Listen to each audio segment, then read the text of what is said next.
마태복음 11장 25절에서 27절 말씀. 마태복음 11장 25절에서 27절 말씀. 교독하시겠습니다. 그때에 예수께서 대답하여 이르시되 천지 주제이신 아버지여, 이것을 지혜롭고 슬기 있는 자들에게는 숨기시고 어린아이들에게는 나타내심을 감사하나이다. 옳소이다. 이렇게 된 것이 아버지의 뜻입니다. 함께 낭독합니다. 내 아버지께서 모든 것을 내게 주셨으니 아버지 외에는 아들을 아는 자가 없고 아들과 또 아들의 소원대로 계시를 받는 자 외에는 아버지를 아는 자가 없느니라. 아멘. 함께 교독한 말씀 중심으로 순수함이라는 제목으로 말씀의 은혜를 나누기 원합니다. 투명한 유리잔 두 개가 있습니다. 한 잔은 텅 비어 있고 다른 한 잔에는 깨끗한 물이 가득 차 있습니다. 우리는 텅 빈 유리잔을 순진하다 하고 맑은 물만 가득 채워져 있는 유리잔을 순수하다 말합니다. 증류수를 말할 수도 있습니다. 순진하다는 것은 비어 있으므로 그 안에 순수처럼 깨끗한 것이 담길 수도 있고 더러운 것이 들어갈 수도 있습니다. 순진의 사전적 의미는 마음이 꾸밈이 없이 순박하고 참되다, 세상 물정에 어두워 어수룩하다. 그런데 우리는 순진하다는 말을 어리석다는 의미로도 씁니다. 순진은 어릴 때만 간직할 수 있는 말입니다. 어른이 되어도 순진하다면 세상을 모르는 무지한 사람입니다. 순수하다는 것은 이것저것 여러 가지 섞인 것이 아니라 오직 한 가지만 가득 차 있어서 다른 것이 들어갈 틈이 없는 깨끗함 그 자체를 말합니다. 하나님은 우리에게 순진하기를 원하는 것이 아니라 순수하기를 요구하십니다. 하나님으로만 가득 차 있어서 다른 것이 들어갈 틈이 없는 순수함을 원하십니다. 시편기자 다윗은 나는 주밖에 복이 없나이다 라고 고백했습니다. 순수는 온전하고 순수한 상태를 뜻하는 말입니다. 전혀 아무것도 섞임이 없다는 의미입니다. 인물의 성격을 평가하자면 별다른 흑심이나 숨김이 없는 진솔함을 의미합니다. 사심이 없는 걸 말합니다. 공심을 가지고 있는 것을 말합니다.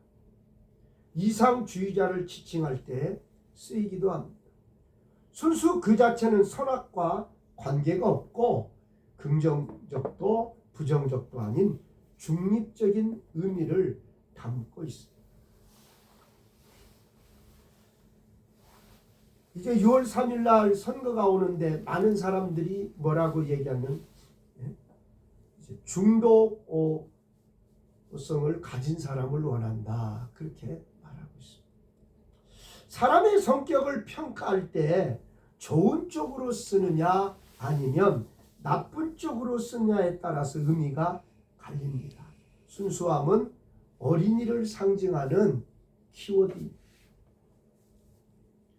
어린이란 말은 나이가 적다라는 뜻의 어린과 의존명사가 결합된 낱말입니다. 다만 모든 아이들이 다 순수하다는 것은 지나친 일반화입니다. 음흉하고 야가 빠진 어린이도 얼마든지 존재합니다. 그래도 어른에 비하면 말과 행동 하나하나에 숨김이 없고 진심이 드러나는 경우가 많아서 성격 파악이 쉽습니다. 그냥 순수하게 선하거나 아니면 순수하게 악하거나 어려움에 처한 다른 사람을 돕거나 동물을 잔인하게 폭행하면서 즐거워하거나 동급생을 집요하게 괴롭히고 폭력을 행사하거나 무언가 하다가 잘안되고 성질을 부리는 등은 별다른 의도나 이유 없이 오로지 본인이 하고 싶어서 혹은 마음을 다스리는 데 실패해서 나오는 지극히 본능에 충실한 행동입니다. 우리가 요즘 방송 매체를 통해서 알지만은 그 학폭으로 인해서 그 장래의 길이 막히는 사람들이 많아요.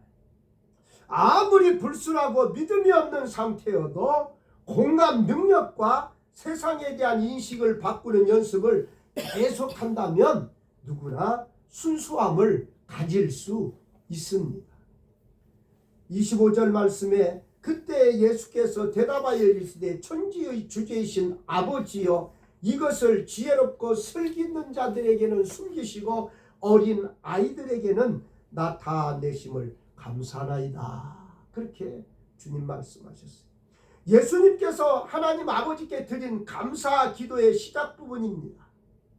갈릴리 도시 사람들의 불신앙을 책망하신 후에 이어지는 내용으로 하나님의 계시와 구원의 방식에 대한 깊은 통찰을 보여줍니다. 하나님의 계시와 구원의 방식이 세상의 방식과는 다름을 보여줍니다. 하나님께서는 겸손하고 단순한 마음을 가진 자들에게 자신을 계시하며 이는 오늘날에도 여전히 유효한 영적 원리입니다.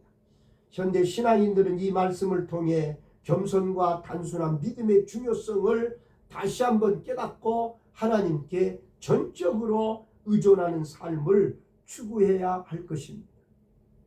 그때에는 특정한 시점을 지칭하는 표현입니다.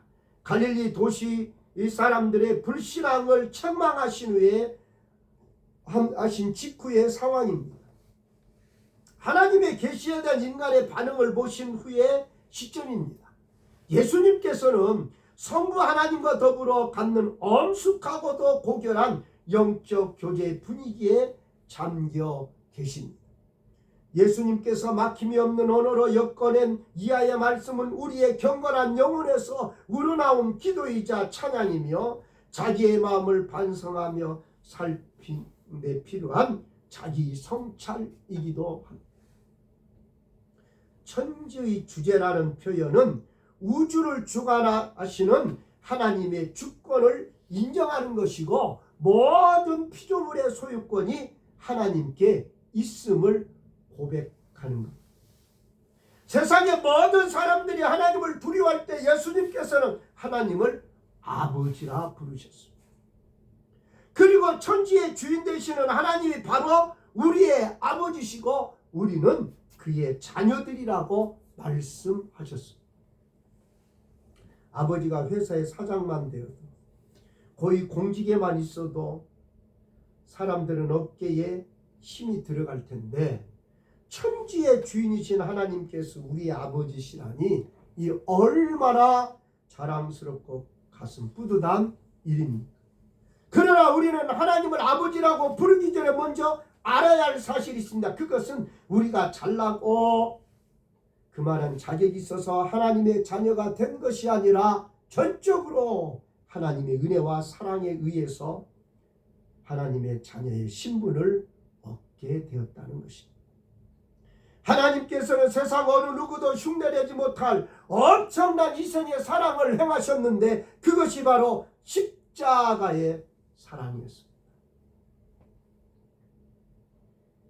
육신의 부모도 자녀가 너무나 병들어서 힘들고 고통당하는 모습을 보면 내가 차라리 아팠으면 좋겠다 하는 그런 마음을 갖지 않습니까? 그것이 뭐예요? 사랑입니다. 하나밖에 없는 아들 우리들의 모든 죄값으로 십자가에 못 박으시고 그 핏값으로 우리를 자녀 삼으셨습니다.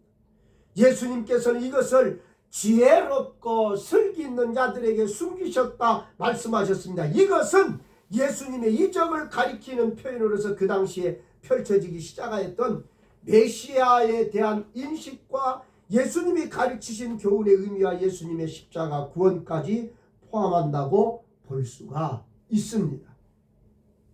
지혜롭고 슬기 있는 자들이란 당시 종교 지도자들과 지식인들을 가리킵니다. 세상적 기준으로 지혜롭다고 여겨지는 사람들입니다. 자신의 지혜를 의지하는 교만한 태도를 가진 사람들을 의미합니다.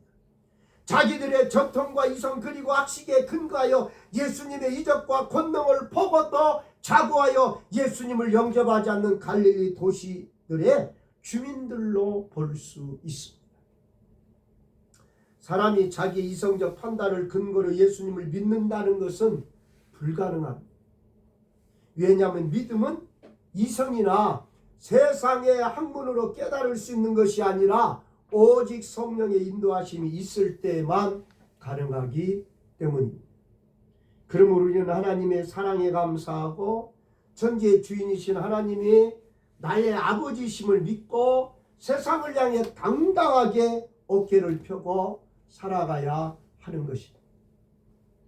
그리고 아버지란 성부 하나님과의 인격적인 일체성을 강조하는 동시에 예수님 자신이 하나님의 아들이심을 선언하는 겁니다. 한편 이 말들을 다음 절의 내용과 연결시키면 하나님은 우주의 주권자이심으로 자기가 원하는 사람들에게 자유롭게 하나님의 뜻을 나타내기도 하시고 감추기도 한다는 점이 암시되어 있습니다. 숨기시고는 자기 아집과 편견 및 이성적 판단으로서 예수님과 하나님 나라의 영적 진리를 깨닫기는 불가능하므로 하나님의 주권적 배려에 의해서만 가능함을 시사합니다. 성령님의 도우시는 내적 조명이 없이는 아무도 자연적 능력으로는 하나님의 계시에 접근할 수 없습니다. 어린아이들은 어린아이와 같이 솔직하고 순박한 자들로서 하나님을 의지하고 주의 가르침에 기뻐하는 사람들을 가리킵니다. 어린아이들이란 겸손하고 단순한 마음을 가진 사람들을 상징합니다. 하나님께 전적으로 의존하는 태도를 가진 사람들을 의미합니다. 세상적 기준으로는 부족해 보이는 사람들을 가리킵니다. 자신의 무지를 깨닫고 오직 하나님의 도움만을 구하는 자들을 말하고 있습니다. 감사하나이다는 찬송을 연상시킬 만큼 감격적인 고백을 뜻합니다. 예수님과 더불어 하나님의 초월적인 경륜에 대한 완전한 인식과 동의를 함축하고 있기도 합니다. 경륜은 하나님이 하나님의 나라를 역사 가운데 진행시키고자 하는 계획을 경륜이라고 말합니다. 하나님의 계획은 하나님의 뜻이기도 합니다. 국어사전에서 경륜은 포부를 가지고 이를 조직적으로 계획함, 나라를 다스리는 데 필요한 경험과 능력이다 그렇게 말했습니다. 예수님께서는 하나님의 뜻과 섭리에 대해 전폭적인 지지를 보내고 계신 겁니다.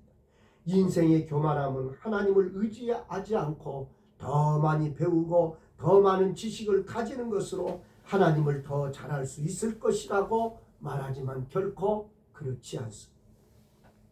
어린아이와 같이 순수함으로 주님을 붙드는 자들에게 하나님은 하나님을 더 깊이 보여주실 것입니다. 본문은 계시의 방식과 대상을 선택하시는 하나님의 절대적인 주권을 보여줍니다.